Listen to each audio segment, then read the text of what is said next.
Сәлеметсіздер ме оқырмандарым, каналыма қош келдіңіздер. Бүгін сіздерге кабачкиден икраны өзім қалай жасайтынымды көрсетемін. Арнамнан алыстамай, менімен соңына дейін бірге болыңыздар.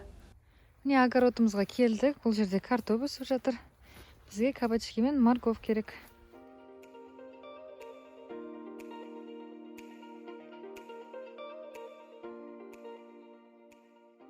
Кабачкимізге келдік, міне.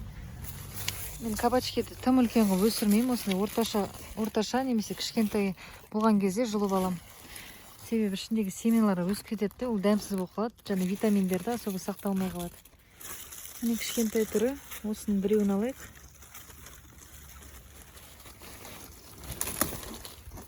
Кабачкидің осындай екінші түрі де бар. Бұның іші, сырты тек қаттырақ болады.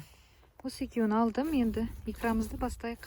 Банкаларды дайындап қоямыз. Мен осындай кішкентай банкаларды қолдандым.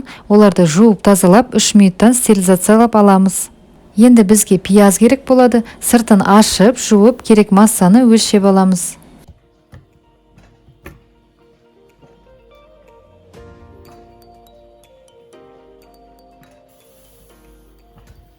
Одан кейін сәбізді де дәл солай қайталаймыз.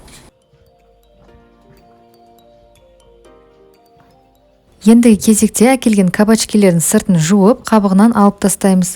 Сіз дүкеннен сатып алатын болсаңыз, осындай орташа немесе кішірек түрін таңдағаныңыз дұрыс.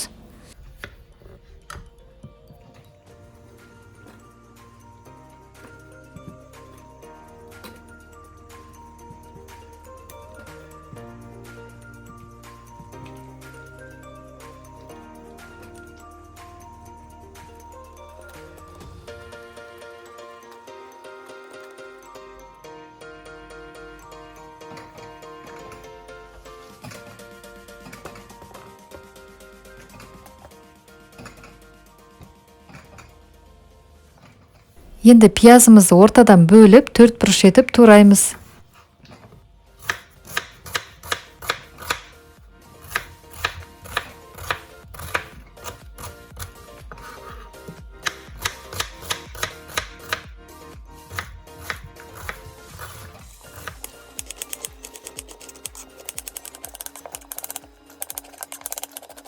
Одан кейін сәбізді теркадан үлкен жағынан өткіземіз.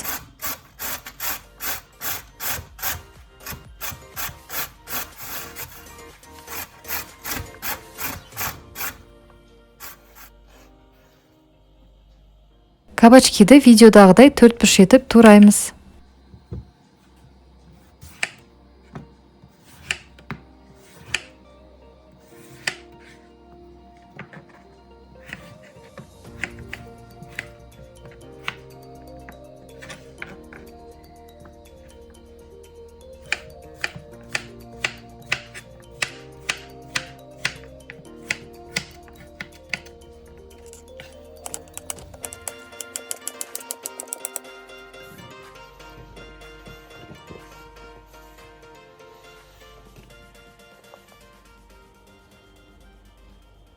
Міне барлығын дайындап қойдық. Енді кастрөлге сұйық май немесе олив майын құйып қыздырып аламыз.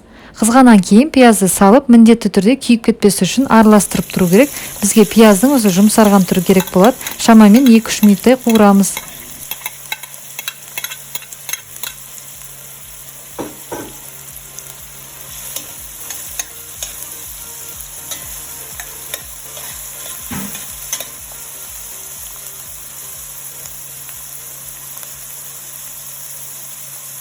Енді морковты салып, тағы да 2 минут қуырамыз.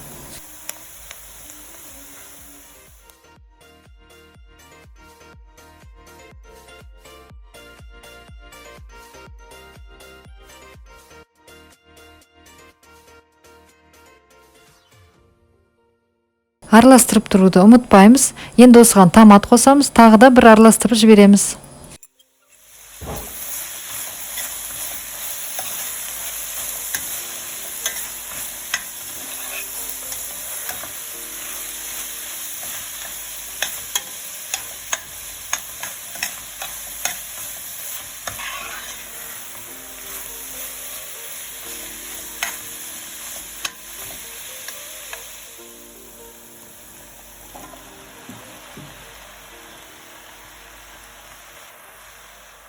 Осыған енді кабачки қосып, оған тұз, қант, қара бұрыш саламыз да жақсылап араластырамыз.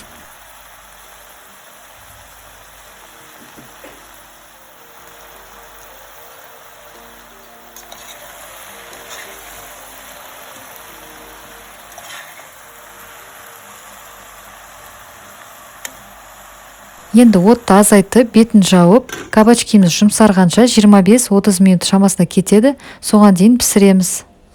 Арасында асты жабысып күйіп кетпес үшін араластырып тұруды ұмытпаймыз.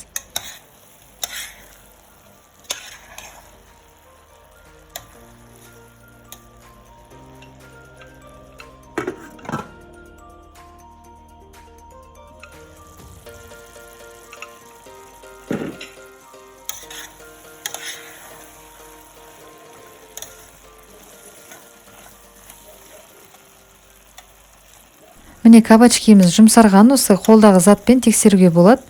Жұмсар қалды, енді оны өшіріп, блендермен еземіз.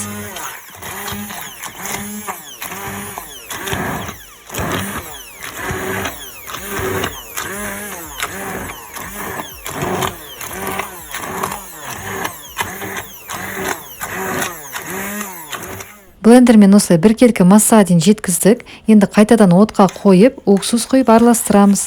Сразу қайнайды, қайнаған кезде өшіреміз.